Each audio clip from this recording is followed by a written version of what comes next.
महत्त्वाची बातमी, महायुतीची उमेदवार यादी ही आता 2 दिवसात जाहीर होण्याची शक्यता आहे। महायुतीच्या उर्वरित 24 उमेदवारांची नावे 2 दिवसांमध्ये जाहीर होण्याची शक्यता आहे। महायुतीमध्ये काही जागांवर अद्याप तिढा कायम आहे, त्याच्यामुळे यादी समोर यायला उशीर लागतोय। 2 दिवसांमध्ये जागा वाटपाची यादी जी आहे ती समोर येऊ शकते अशी माहिती मिळते। महायुतीच्या उर्वरित 24 उमेदवारांची नावे जाहीर होण्याची शक्यता आहे। 2 दिवसांमध्ये ही यादी समोर येऊ शकते।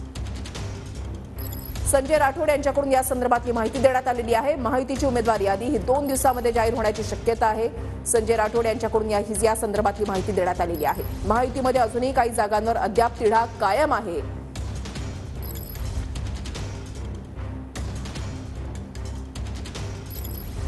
महायुतीची यादी जी आहे ती आजच जाहीर होईल अशी माहिती संजय राठोड यांच्याकडून देण्यात आलेली आहे। महत्त्वाची बातमी आपण पाहताय। महायुतीची आज पत्रकार परिषद होऊ शकते आणि यादी जी आहे ती जाहीर केली जाऊ शकते। 24 उमेदवारांची यादी ही केव्हा जाहीर होणार याकडे सर्वांचं लक्ष लागलेलं आहे। मात्र ही यादी जी आहे ती आजच जाहीर होऊ शकते अशी माहिती संजय राठोड यांच्याकडून देण्यात आली आहे।